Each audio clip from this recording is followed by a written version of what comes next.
Olá, boa noite. Boa noite, seja bem-vindo ao Rede TV News. A polícia investiga uma quadrilha especializada em roubo de cargas no Rio de Janeiro. Vídeos mostram como age o grupo que, na maioria das vezes, usa fuzis durante os crimes. Em um dos vídeos, um criminoso mostra uma arma e depois aponta para o motorista do caminhão enquanto conversa com outro integrante da quadrilha. O outro tá tranquilão, entendeu, chefão? Piloto, ó. Entendeu? Tá tranquilão, entendeu? Mó paz. Em um outro assalto, um criminoso ameaça o motorista enquanto leva o caminhão com a carga para uma comunidade. Bagulho lindão, ó. Motorista, ó, tá vendo? Se tentar graça, vai morrer, tá vendo?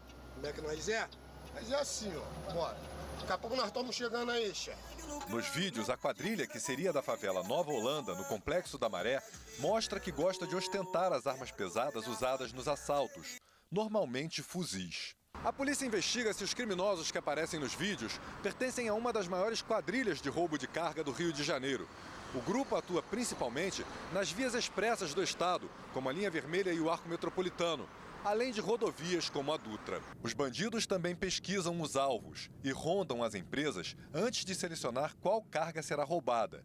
A partir daí, monitoram o trajeto do caminhão. Ah, já tá aqui, ó. Saindo do pedágio agora, valeu? Saindo do pedágio agora ele, ó.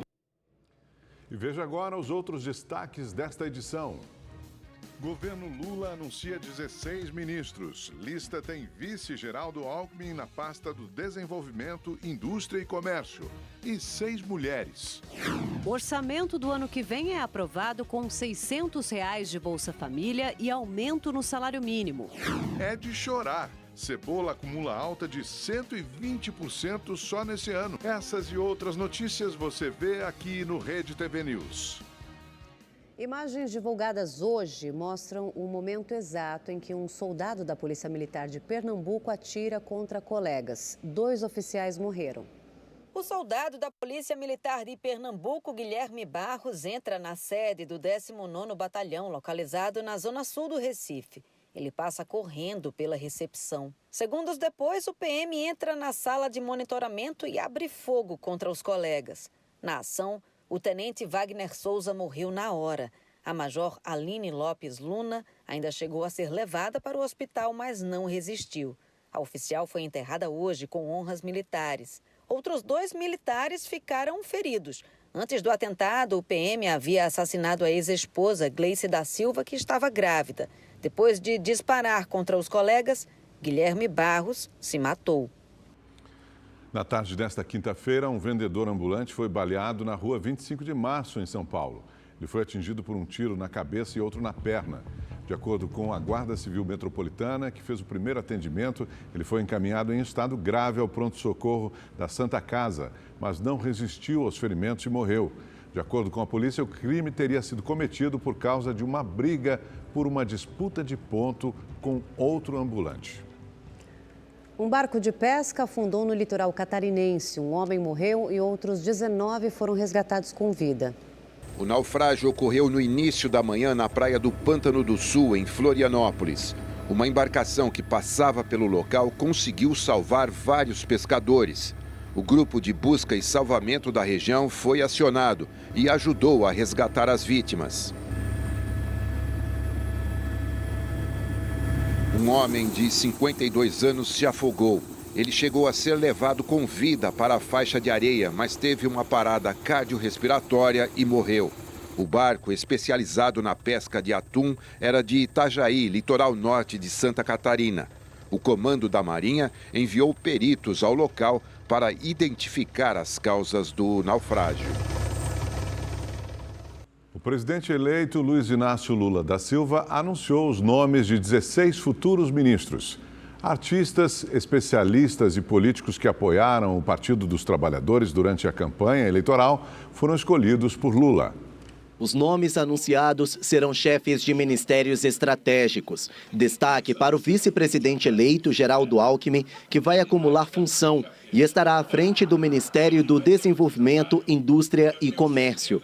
O ex-governador de São Paulo, Márcio França, vai comandar o Ministério de Portos e Aeroportos. As duas pastas serão desmembradas do Superministério da Economia. Arielle Franco, irmã da vereadora Marielle, assassinada em 2019, será a ministra da Igualdade Racial. O Ministério da Mulher estará sob liderança de Cida Gonçalves. Silvio Almeida será o ministro dos Direitos Humanos. As três pastas atualmente estão integradas em um único órgão, o Ministério da Mulher, da Família e dos Direitos Humanos. O senador eleito e ex-governador do Piauí, Wellington Dias, será o ministro do Desenvolvimento Social. O Ministério da Educação ficará com o ex-governador do Ceará, Camilo Santana. A cantora Margarete Menezes, que já estava cotada, teve o nome confirmado na pasta da Cultura. Já o Ministério da Ciência e Tecnologia será comandado por Luciana Santos. Pela primeira vez, o Ministério da Saúde será chefiado por uma mulher. O nome escolhido foi o de Nízia Trindade. Ex-prefeito de São Bernardo do Campo, Luiz Marinho será o ministro do Trabalho. O ex-ministro da Saúde durante o governo de Dilma Rousseff, Alexandre Padilha, cuidará da Secretaria de Relações Institucionais, pasta que deve cuidar das articulações políticas. A economista Esther Dweck será a ministra da Gestão. O advogado Márcio Macedo será o ministro da Secretaria de Governo. O advogado Vinícius Marques de Carvalho comandará a Controladoria Geral da União. Já a Advocacia Geral da União será de responsabilidade de Jorge Messias. Ele é conhecido como Bessias, nome citado numa conversa entre Lula e Dilma, quando a então presidente tentou nomear Lula como ministro da Casa Civil para dar a ele foro privilegiado durante as investigações da Lava Jato. Ainda falta o anúncio dos mandatários de 16 ministérios. A expectativa é que os nomes sejam divulgados no início da próxima semana. A senadora Simone Tebet continua sem cargo no próximo governo, algo que pode afetar o relacionamento com o MDB. O partido apoiou o presidente eleito na PEC da transição. Agora, a equipe de Lula tem feito articulações com a legenda. É mais difícil montar o governo do que ganhar as eleições. Nós estamos tentando fazer um governo que represente, no máximo que a gente puder, as forças políticas que participaram conosco da campanha. E eu quero dizer para os companheiros que ainda não foram contemplados, que nós vamos contemplar as pessoas que nos ajudaram, porque nós somos devedores. A futura ministra da Igualdade Racial disse que vai combater a desigualdade contra mulheres negras moradoras de comunidades periféricas e que não desistiu de encontrar os culpados pela morte da irmã, Marielle Franco. A gente tem essa esperança de que a gente consiga descobrir quem mandou matar a Marielle. Margarete Menezes disse que estuda políticas públicas para a cultura e anunciou o nome do presidente do Olodum, João Jorge, para a presidência da Fundação Zumbi dos Palmares. A Fundação Palmares foi completamente depedrada fisicamente e também na sua estrutura interna. Então, João Jorge, esse nome respeitado no Brasil e no mundo pelo trabalho que ele construiu ao longo da carreira dele com o Olodum e advogado, preparado, é esse time que a gente está formando. Futuro ministro da Fazenda, Fernando Haddad, definiu quem serão os principais secretários da pasta. Guilherme Melo será secretário de Política Econômica e Marcos Barbosa Pinto, secretário de Reformas Econômicas. O comando da Secretaria do Tesouro ficará com o auditor fiscal Rogério Seron. Já o novo secretário da Receita Fiscal será o advogado tributário Robson Barreirinhas. A equipe de transição entregou ao presidente eleito, Luiz Inácio Lula da Silva, o relatório final dos trabalhos. O documento reúne as conclusões de todos os grupos temáticos que trabalharam durante um mês no Centro Cultural do Banco do Brasil, em Brasília. O documento, que tem 100 páginas, traz um diagnóstico do governo Bolsonaro. O vice-presidente eleito, Geraldo Alckmin, fez um resumo de alguns dos pontos relatados pelos grupos de trabalho da transição. Na saúde, a má gestão durante a pandemia. Na educação, o crescimento da evasão escolar. Na segurança, o aumento dos casos de feminicídio por causa da facilidade de armamento da população, dentre outras conclusões em diversas áreas. O relatório sugere um revogaço da maioria das medidas adotadas nos últimos 4 anos. Infelizmente, nós tivemos um retrocesso em muitas áreas, né? O governo federal andou para trás. Então, o estado que o presidente Lula recebe é muito mais difícil e muito mais triste do que anteriormente. Infelizmente, nós vimos que houve um desmonte do Estado brasileiro, mais de 14 mil obras paradas. Isso não é austeridade, isso é ineficiência de gestão que vão precisar ser recuperadas. Enfim, uma tarefa hercúlea que vem pela frente. Lula disse que vai entregar o relatório dos grupos de trabalho da transição para deputados e senadores, para que eles conheçam a situação do Brasil agora. Mas nós vamos entregar esse relatório para cada deputado e cada senador que vão sair e os que vão entrar. É importante que eles comecem a trabalhar no Senado e na Câmara, sabendo o Brasil que nos foi entregue. Porque quando chegar em 2026, em dezembro, nós vamos entregar para eles o Brasil que nós deixamos. Depois, Lula ainda agradeceu ao Congresso, que ontem aprovou a PEC da transição, o que assegura mais recursos para os programas sociais. Eu queria começar agradecendo ao presidente do Senado, ao presidente da Câmara, aos líderes dos partidos políticos, ao líder do governo, aos senadores, ao líder no Senado, a aprovação da PEC ontem. Eu acho que é a primeira vez que um presidente da República toma posse e começa a governar antes da posse. E sobre a aprovação da PEC, o texto prevê reajuste no salário dos servidores e salário mínimo com ganho real. O repórter Igor Damasceno acompanhou essa votação lá em Brasília e tem os detalhes para a gente. Boa noite, Igor. Olá, Érica. Boa noite a você, ao Augusto, também a todos que nos acompanham. O texto agora segue para sanção presidencial. A aprovação do orçamento aconteceu um dia depois da promulgação da PEC da transição. A emenda constitucional abriu espaço no orçamento e permitiu investimentos principalmente em áreas de assistência social. Pelo texto, o Auxílio Brasil vai voltar a se chamar Bolsa Família e deve continuar no valor de R$ 600. Famílias beneficiárias que têm crianças de até 6 anos matriculadas em escola pública vão receber um incremento de R$ 150. Além disso, o salário mínimo será de R$ 1.320, um aumento de R$ 18 do que estava previsto. O reajuste do salário dos servidores será de 9%. Pelo relatório aprovado, quase 20 bilhões de reais estavam previstos para o orçamento secreto serão divididos meio a meio entre o Poder Executivo e as emendas individuais dos parlamentares. O texto também previu um rombo fiscal de 232 bilhões de reais, um aumento de 260%. O déficit a mais teve impacto por causa da PEC da transição, que deve gerar mais dívidas. A receita total do ano que vem é de 5 trilhões e 200 bilhões de reais. Igor Damasceno, ao vivo de Brasília, para o Rede TV News. Obrigado, Igor. Olha, um dos principais ingredientes que a gente usa na hora de cozinhar está fazendo a gente chorar de verdade. Em 2022, o preço da cebola mais que dobrou. De 10 a 13 reais o quilo. Com esse valor, tem gente que literalmente está cortando a cebola e tentando não chorar com o preço. Uma cebola a gente corta no meio e divide em duas, né? Para 2 comidas, para tentar, né, equilibrar o negócio, porque o negócio tá feio. O preço mais alto já vem do fornecedor e ao feirante só resta repassar ao consumidor para não sair no prejuízo. Vai um repassando para o outro e fica nesse ponto, né? Mas nem a gente que compra e vende não entende. Tem dia, vamos supor, você chega no mercado, paga R$120 um saco de cebola, depois chega no outro dia, está 150, 160. Fica difícil, né? De acordo com o Índice Nacional de Preços ao Consumidor Amplo, IPCA, medido pelo IBGE, a cebola acumula uma alta de 120% só nesse ano. Nos últimos 12 meses, de novembro de 2021 a novembro de 2022, a alta é de 166%. Em comparação ao ano passado, subiu bem.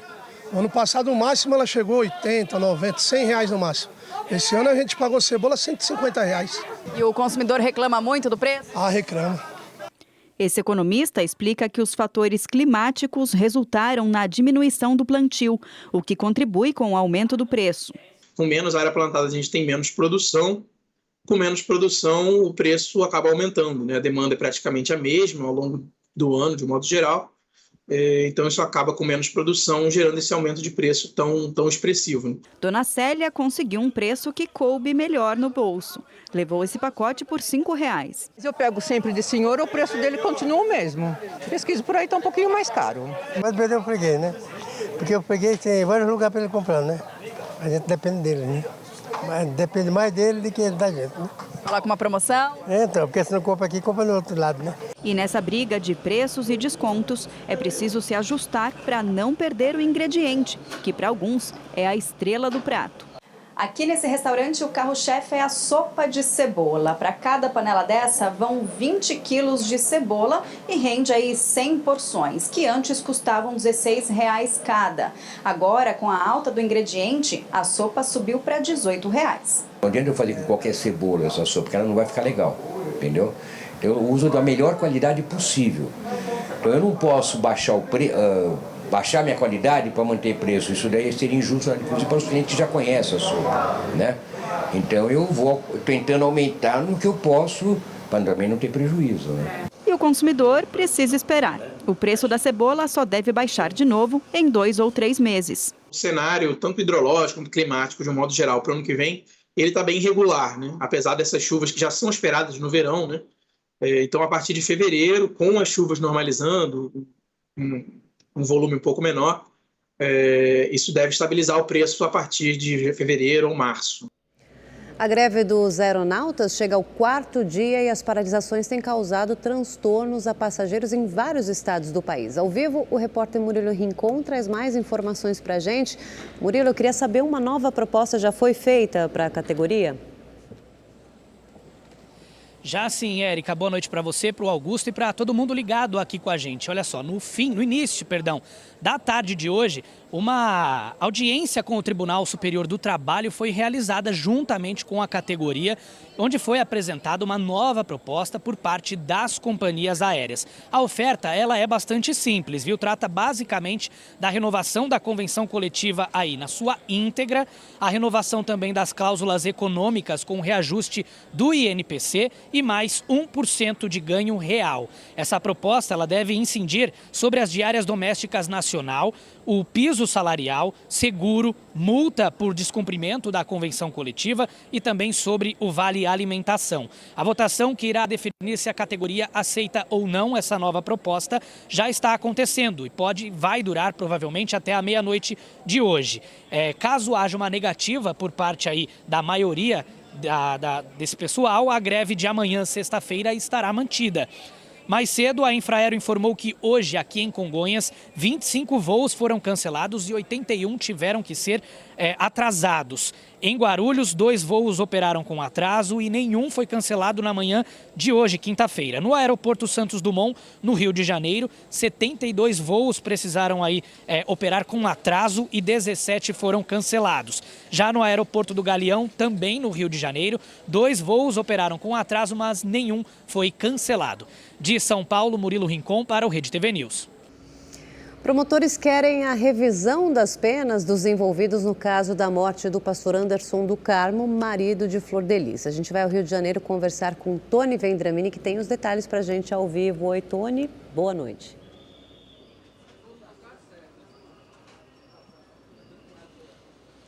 Boa noite, Érica. Boa noite, Augusto. Boa noite a todos que nos acompanham. Pois é, o Ministério Público pede que Flor de Lis e a filha biológica, a Simone dos Santos, tenham as penas aumentadas. No mês passado, a ex-parlamentar foi condenada a 50 anos de prisão pela morte do marido, o pastor Anderson do Carmo. A pena de Simone foi de 31 anos. O MP também quer um novo julgamento para 3 acusados de participação no crime que foram absolvidos. Marzi Teixeira e André Luiz de Oliveira, que são filhos afetivos de Flor de Lis, e Rayane dos Santos, que é a neta biológica da ex-deputada. O Ministério Público alega que houve nulidade nos depoimentos de testemunhas de acusação por videoconferência e também que o julgamento ignorou as provas que mostram que Marzi e Rayane ajudaram a planejar o crime e que Marzi e André já haviam tentado matar o pastor Anderson por envenenamento. Ao vivo do Rio de Janeiro, Tony Vendramini para o Rede TV News. Fim de ano é uma das épocas mais importantes para ONGs que distribuem cestas de alimentos para famílias carentes. O problema é que a doação diminuiu. Na comunidade da Brasilândia, zona norte de São Paulo, os voluntários estão preocupados. A meta era arrecadar 3.000 cestas de alimentos, pelo menos até o Natal. Mas até agora só conseguiram cerca de 1.000. É preocupante, porque as pessoas continuam mandando solicitações para a gente aqui, as famílias, né? E nós estamos no fundão da periferia, a gente lida com a maioria das famílias de total baixa renda. Até a pandemia, todos os anos, mais de 5.000 famílias recebiam o kit de fim de ano aqui na Brasilândia. Mas com a queda na arrecadação, os kits já estão sendo entregues sem os itens básicos de higiene pessoal, por exemplo. O problema é que, se por um lado as doações diminuíram, do outro, a lista de famílias que necessitam dessa ajuda não para de crescer. Quem conseguiu garantir uma cesta sabe a importância que ela tem. Pelo menos o básico a gente vai ter na mesa, né? Não vai passar necessidade. Muito importante. Eu tenho 3 filhos pequenos, né? E a cesta tem me ajudado bastante, tem representado bastante na minha família. A queda nas doações não é algo pontual. Nesta organização social sem fins lucrativos, no extremo sul de São Paulo, que assiste crianças e adolescentes em situação de alta vulnerabilidade social, as prateleiras também já estiveram mais cheias. Aqui, as doações caíram cerca de 15% em comparação com o ano passado. A gente recebe diariamente mais de 1.000 crianças, adolescentes e jovens que já vêm para cá porque eles têm uma condição de vulnerabilidade social. Então, ainda tem pessoas que nos procuram porque falta o básico em casa, falta comida. Mas, além dos alimentos, a ONG também está sentindo a falta das doações de outros produtos, que vão desde materiais de papelaria e kits de higiene e limpeza, até serviços de telefonia e internet. As empresas que prestam serviços, né, nesses segmentos também podem fazer doação de serviços em si, não só financeira, produto também. Quem ajuda, além de contribuir com um alimento ou serviço, doa também uma boa dose de amor e esperança e recebe em troca um sentimento tão valioso quanto o gesto de estender a mão ao próximo. Infelizmente, nem todos vão ter o que comer na véspera, né? Na sua mesa, os alimentos. Eu agradeço muito a Deus, em primeiro lugar, em segundo, as pessoas que ajudam. Há poucos dias do Natal, diversas ações de solidariedade levam alimentos e presentes para milhares de pessoas em situação de vulnerabilidade. Em Belo Horizonte, voluntários correm contra o tempo para garantir comida na mesa de muita gente. Este grupo de voluntários faz parte de um projeto social que começou na pandemia com o objetivo de alimentar milhares de famílias carentes e moradores em situação de rua de Belo Horizonte. Agora no Natal é tudo bem especial, né? É uma época de muita solidariedade, é uma época que as pessoas se envolvem muito nos projetos sociais. No Natal passado, o projeto Comida que Abraça ofereceu uma ceia para 150 famílias. Agora, a meta é dobrar esse número. Tem muita gente que precisa, que infelizmente, por vários motivos, né, não tem acesso nem ao básico. Zoraide ficou sabendo da ação pelas redes sociais e trouxe muita coisa. Eu trouxe suco, eu trouxe açúcar, eu trouxe feijão, eu trouxe biscoito, eu trouxe bolo. Em Contagem, na Grande BH, essa turma de alunos de uma escola estadual ganhou um almoço especial de Natal em um restaurante da cidade. O cardápio teve batata frita com molho, espaguete à bolonhesa e picolé de sobremesa. Aqui faz uma refeição de reis e uma ceia de Natal. A ideia foi desta professora, que inicialmente pediu um desconto para pagar a conta. O dono do estabelecimento ficou tão sensibilizado que decidiu patrocinar a confraternização. Além da refeição especial, a educadora conseguiu 25 padrinhos para doar o presente da cartinha que os alunos escreveram para o Papai Noel. A ação foi maravilhosa, os meninos ficaram encantados, ficaram apaixonados. Algumas crianças relataram para mim que nunca tinham ido num restaurante almoçar fora. Crianças de 6 a 12 anos, atendidas por instituições de acolhimento aqui da capital mineira, também ganharam um presente de Natal especial. elas participaram de uma festa solidária, com muita diversão, apresentações musicais e a presença do Papai Noel. O evento foi promovido pela Fundação da Câmara de Dirigentes Lojistas. Tem doações em brinquedo, tem cotas de patrocínio que determinadas empresas assumem e faz com que a gente, junto com a CDL, possa promover esse momento marcante na vida dessas crianças. Numa tarde de muita alegria, os pequenos passaram horas brincando. Tinha pula-pula de todo tipo. A garotada se divertiu também com as pinturas feitas no corpo. Eu fiz uma borboleta. Tá muito legal a festa, tô achando super divertido. Uma ótima oportunidade de estar aqui. O lanche foi caprichado. Teve cachorro-quente, refrigerante, bolo, picolé, pipoca e algodão doce. Todo mundo riu, todo mundo comeu, todo mundo deu risada, foi ótimo. O momento mais esperado, claro, foi a chegada do Bom Velhinho, com direito a fotos e presentes. Eu fiquei muito feliz pelo que ele fez e muito obrigado pelo presente que ele dá para as crianças e Feliz Natal. Inseparável da cultura e da história do Marajó, o búfalo também faz parte da tradição gastronômica da ilha. Pela carne e pelo leite, de onde mãos habilidosas constroem texturas e sabores típicos da região. Do bife ao queijo, o doce de leite. No terceiro episódio da série especial da Rede TV, em parceria com a Doc Filmes e com o Estúdio Paulista, os sabores do Marajó são de encher os olhos e, claro, abrir o apetite.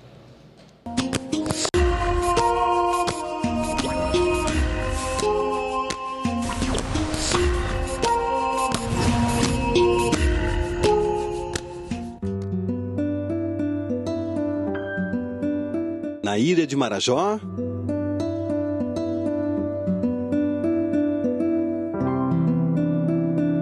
eles estão em tudo que é lugar.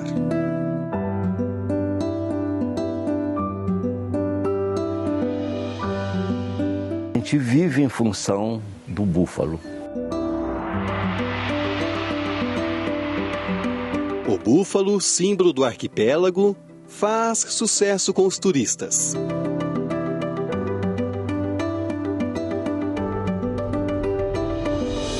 E também na cozinha.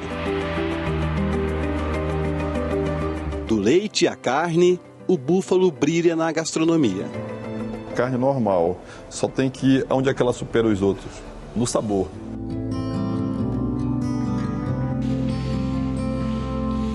Um processo lento, artesanal.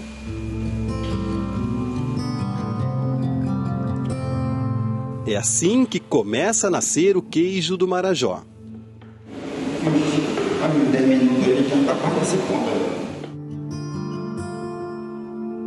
A massa que vai se formando vira uma espécie de chiclete. O queijo do Marajó, ele é um produto único. As características de clima, de geografia da ilha, elas interferem na característica do queijo. E eu sempre digo isso, que não tem um queijo igual ao outro. Porque cada mestre queijeiro, ele tem o seu feeling, ele tem o seu segredo, ele tem a sua prática que é peculiar e é única.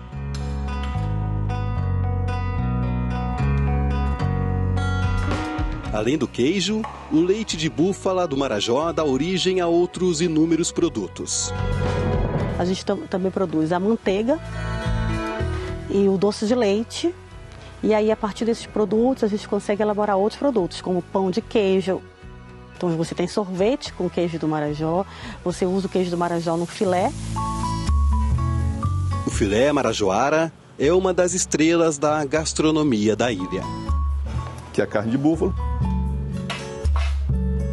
o queijo de búfalo. Uma das coisas importantes, na verdade, da carne de búfalo é que o búfalo, a gordura dele é superficial. Como é um animal de trabalho, um animal que se adaptou na Ilha do Marajó, ele passa o dia inteiro comendo e andando. Então, com isso, ele não tem gordura na carne. Pessoas que gostam de fazer dieta e querem comer carne vermelha, a carne de búfalo é excelente. Não só é saudável, como muito saborosa. Tem uma carne normal, só tem que ir onde é que ela supera os outros, no sabor. Prove aí essa aqui.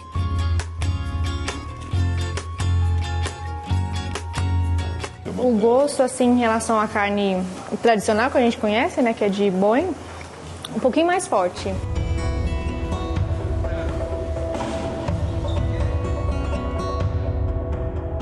Além do filé, faz sucesso também uma espécie de carne seca de búfalo.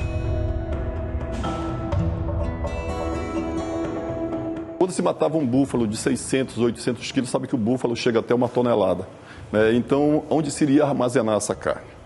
O que é que o pessoal fazia? Salgava uma parte, a outra parte da gordura, eles cozinhavam essa carne na própria gordura e colocavam nossa farinha de mandioca e criaram o nome de frito vaqueiro.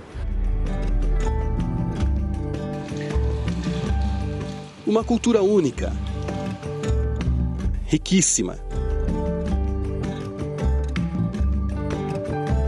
que foi construída tendo o búfalo como base.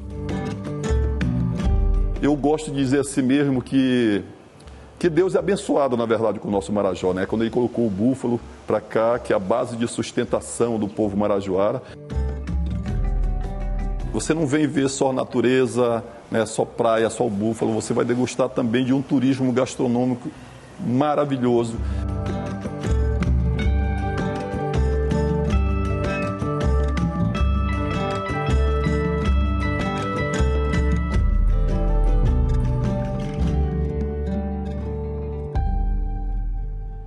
No episódio de amanhã, a gente vai conhecer a única polícia montada em búfalos do mundo. Se você acha que não faz diferença, por lá não tem roubo nem de celular. A exposição Illumination chega ao Brasil pela primeira vez. Ao longo desse evento, os visitantes percorrem por 4 mundos que são representados por esculturas, instalações e, claro, muitas luzes. De longe já se vê o brilho. Impossível não chamar a atenção. A exposição de esculturas iluminadas encanta os olhos. Lindo, lindo demais. Muito bonito. A gente está encantado. Realmente, essa é a palavra. E garante diversão para as crianças. Eu tô achando legal. Mas é só andar pelo corredor que a gente descobre que aqui não é só criança que fica encantada. De jeito nenhum, todo mundo. Esse aqui tá sensacional. Me remete à infância, assim, eu tô vivendo o que eu não vivi quando tinha a idade da minha filha. A exposição Illuminati está pela primeira vez no Brasil. São 600 metros de caminhada com muita luz. 4 mundos são representados com esculturas e instalações. O mundo animal tem baleias, golfinhos e leões. No reino das fadas, a magia das fantasias e poderes se iluminam. No Ártico, a luz de LED se apresenta como gelo. Nós nos inspiramos nas luzes de Natal de Nova York. A gente queria trazer um pouco de cor, de luz e do espírito natalino para o Brasil, porque hoje em dia acho que as pessoas estão perdendo um pouco essa magia do Natal, então a gente queria resgatar. Então a gente trouxe esse mundo mágico das luzes de Natal. A última parada dessa caminhada iluminada não poderia ser outra. O Natal, representado em luzes, ganha brilho, cores. E aí fica bem mais fácil entender qual é a magia dessa data. Fiquei admirada, porque deu uma sensação de a gente estar em outro lugar, que o Natal realmente existe. Papai Noel existe. Com certeza.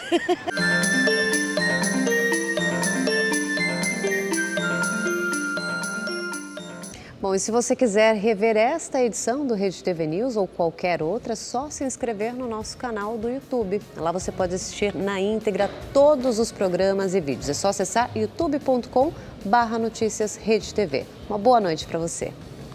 Boa noite e até amanhã.